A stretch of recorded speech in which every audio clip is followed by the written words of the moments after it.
गरीब की दुर्गा भक्ति।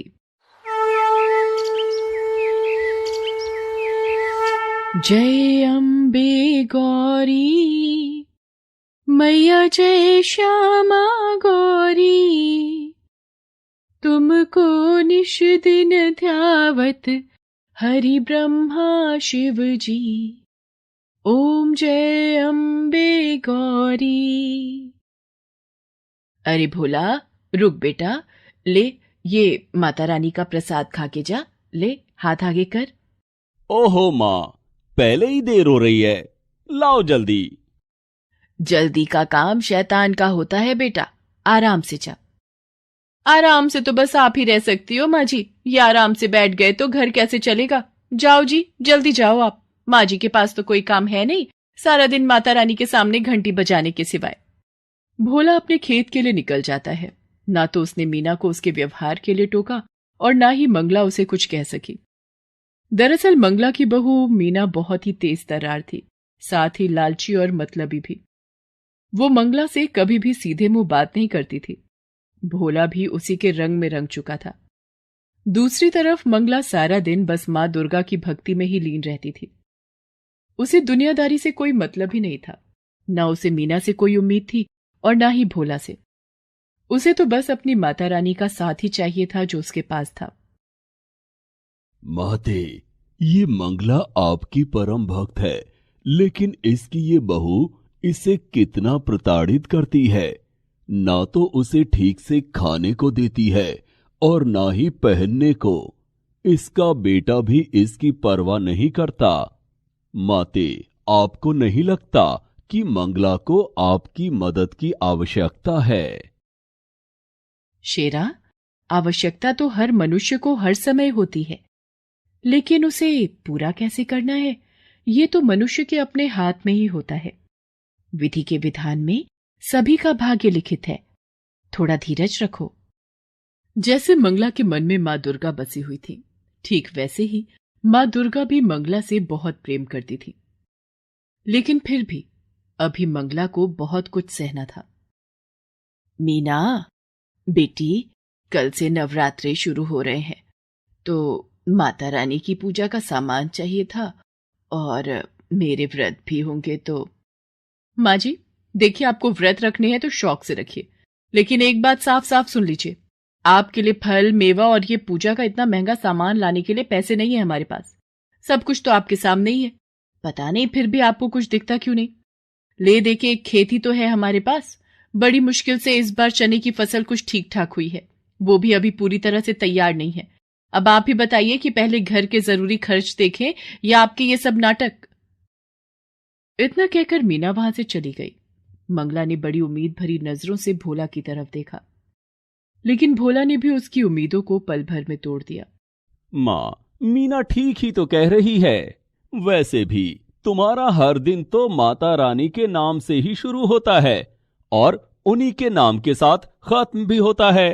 तो फिर ये नवरात्रि पर व्रत रखने से क्या खास हो जाएगा?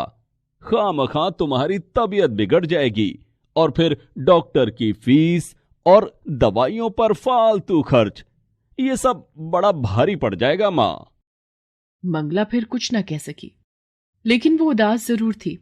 उसने तो सोचा था कि इस नवरात्रि पर वो माता रानी का नया मंदिर बनवाएगी, लेकिन यहां तो पूजा का सामान ही नहीं आ पा रहा था। वो उदास होकर माता रानी के सामने गई और हाथ जोड़कर बोली, मां, मेरे बच्चों को क्षमा करना। ये नादान है, पर मैं जानती हूं कि आप अपने इस भक्त की मदद जरूर करेंगी। इतना कहकर मंगला रोने लगी।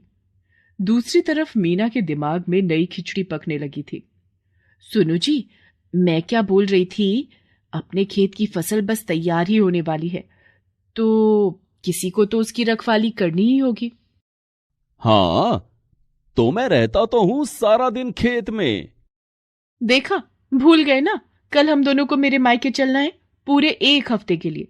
मेरे इकलौते भाई की शादी है, तो जब आप यहां नहीं रहेंगे तो खेत का ख्याल कौन रखेगा? आ, हाँ, ये तो मुश्किल हो गई। ऐसा करते हैं, तुम अकेली चली जाओ शादी में मैं रुक जाता हूं यहीं। अरे ना ना, आप नहीं चलोगे तो अच्छा लगेगा क्या? और वैसे भी मैंने शादी के लिए सारी तैयारियां कर ली हैं। आपके लिए और अपने लिए नए कपड़े भी खरीद लिए हैं। ये देखिए, शादी की हर रस्म के लिए अलग अलग कपड़े खरीदे हैं मैंने। तो शादी में तो जाना ही है हम दोनों को। तो फिर खेत खेत को कौन देखेगा? माँ जी है ना, वो रखवाली कर लेंगी खेत की। माँ? लेकिन वो कैसे? वो सारा दिन खेत पर करेंगी क्या? वही जो यहाँ घर पर करती हैं। खेत के कोने में जो एक छप्पर है, वही सारा इंतजाम कर देंगे। उनकी माता रानी की मूर्ति भी ले जाकर रख देंगे वहीं पर। वैसे भी माँ जी के नवरात्रि के व्रत चल रहे हैं, तो उनके खाने पीने की चिंता तो है नहीं। जैसे यहाँ रहने वाली थी, वैसे ही वहां रह लेंगी। साथ में खेत की रखवाली भी हो जाएगी। लेकिन क्या क्या ये ठीक रहेगा? बिल्कुल ठीक रहेगा जी। अब तुम ज्यादा मत सोचो, हमें कल ही निकलना है, तो ऐसा करो, आज शाम को ही माँ जी को जाकर वहां छोड़ाओ। भोला एक बार भी मंगला से उसकी मर्जी पूछता तक नहीं और उसे उसके सामान के साथ खेत में छोड़ आता है। अच्छा माँ, चलता हूं। तुम आराम से रहना और हम 1 हफ्ते में लौट आएंगे, ठीक है? हाँ बेटा, अ, तू मेरी चिंता मत कर। जा, आराम से जाना और बहू का भी ख्याल रखना।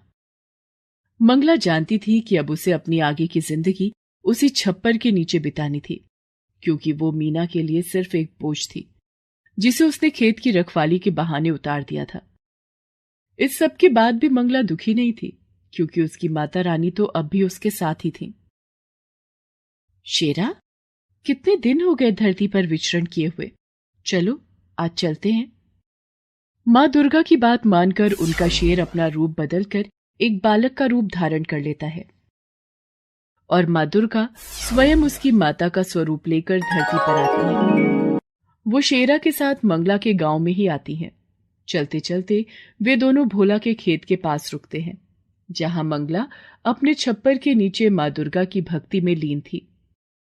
माते, ये तो मंगला है। इतनी तेज धूप में ये यहां क्या कर रही है? हाँ शेरा, ये मंगला ही है। इसे इसके बेटे बहू ने यहाँ बेसहारा छोड़ दिया है। ओह, ये तो बिल्कुल अच्छा नहीं किया उन्होंने। माते, अब तो आपको इसकी मदद करनी ही चाहिए।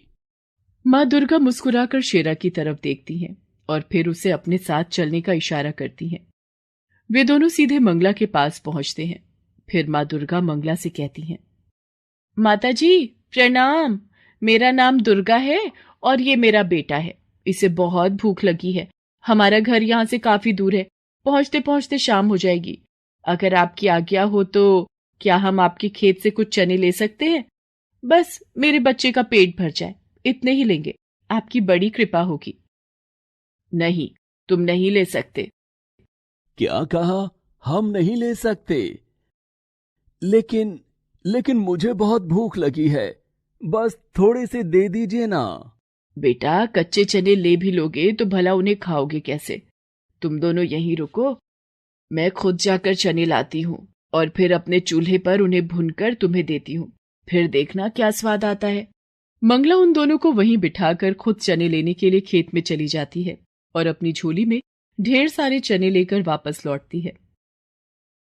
आप रहने दीजिए, अब इन्हें भूनिए मत। मेरा बेटा ऐसे ही खा लेगा। कमाल करती हो बेटी, ऐसे कैसे खा लेगा कच्चे चने? मैंने कहा ना, तुम बस कुछ देर रुको। बेटी, मुझ बुढ़िया के पास और तो कुछ है नहीं। बस जो कर सकती हूँ वो तो करने दो, मुझे अच्छा लगेगा। वैसे भी माता रानी के नवरात्रे चल रहे हैं और पता नहीं मैं कंजक पूजन कर भी पाऊंगी या नहीं। इस प्यारे से बच्चे और तुम्हें चने खिलाकर ही संतोष लेने दो मुझे। इसके बाद मंगला बड़े ही प्यार से अपने चूल्हे पर उन चनों को खूब अच्छे से भूनती है और फिर माँ दुर्गा और शेरा को खिलाती है। इसके बाद, धन्यवाद माता जी, आपके चनों का स्वाद मैं कभी नहीं भूलूंगी। इसके साथ ही माँ दुर्गा शेरा के साथ वहां से जाने लगती है। तभी शेरा उनसे कहता है, माता, मैं जानता हूं कि ये सब मंगला की एक परीक्षा थी और जहां तक मैं समझता हूं मंगला इस परीक्षा में खरी भी उतरी है। तो क्या उसे कोई इनाम नहीं मिलना चाहिए? माँ दुर्गा एक बार फिर शेरा की तरफ देखकर मुस्कुराती हैं और फिर वो मंगला की तरफ अपना हाथ उठाती हैं। उनके आशीर्वाद से निकले प्रकाश से मंगला पूरी की पूरी सोने की बन जाती है। हालांकि वो एक मूर्ति नहीं थी, लेकिन अब सोने की एक चलती फिरती इंसान थी। और सबसे खास बात तो ये थी कि खुद मंगला को इस बात का एहसास नहीं था। इसके बाद मंगला को जिस किसी ने भी देखा वो अचंभे में पड़ गया। अब तो सारा गांव ही मंगला को अपने साथ रखने को तैयार था, यहां तक कि मीना भी। माँ जी, चलिए घर चलिए हमारे साथ। अब आपको यहाँ रहने की कोई जरूरत नहीं। मैं आपकी खूब सेवा करूंगी। नहीं बहू, तुम्हें परेशान होने की जरूरत नहीं है। अब तो पूरा गांव मुझे रखने को तैयार है। अरे ऐसे कैसे? आप किसी के भी साथ चली जाएंगी? माँ जी, हम आपके सगे हैं, हमसे ज्यादा प्यार आपको कौन करेगा भला? और वैसे भी माँ जी, सबको आपसे बस सोना चाहिए, आपकी तो यहाँ किसी को नहीं पड़ी। हाँ बहू, तुम्हारी ये बात तो बिल्कुल सच है। इसीलिए मैंने तय किया है कि मैं किसी के साथ नहीं जाऊंगी, अपनी माता रानी के साथ यहीं रहूंगी हमेशा। नहीं माँ जी, मैंने कहा ना, आप मेरे साथ चलिए, अपने घर चलिए। हम आपके लिए माता रानी का बहुत बड़ा मंदिर बनवा कर देंगे। आप सारा दिन माता रानी की पूजा करना और अब से हर नवरात्रि हम माता रानी के नाम से जागरण भी करवाएंगे। नहीं बहू, अब इस सब की जरूरत नहीं है। इतना कहकर मंगला माता रानी के चरणों में अपना सिर रखती है और अगले ही क्षण वो अपने प्राण त्याग देती है। ऐसा लग रहा था मानो उसने माता रानी के चरणों में ही मोक्ष को प्राप्त कर लिया था। मंगला को जो चाहिए था वो उसे मिल गया था, लेकिन मीना को नहीं, क्योंकि ना तो अब मंगला सोने की थी और ना ही मीना के किसी काम की। Please subscribe this channel. Please subscribe this channel.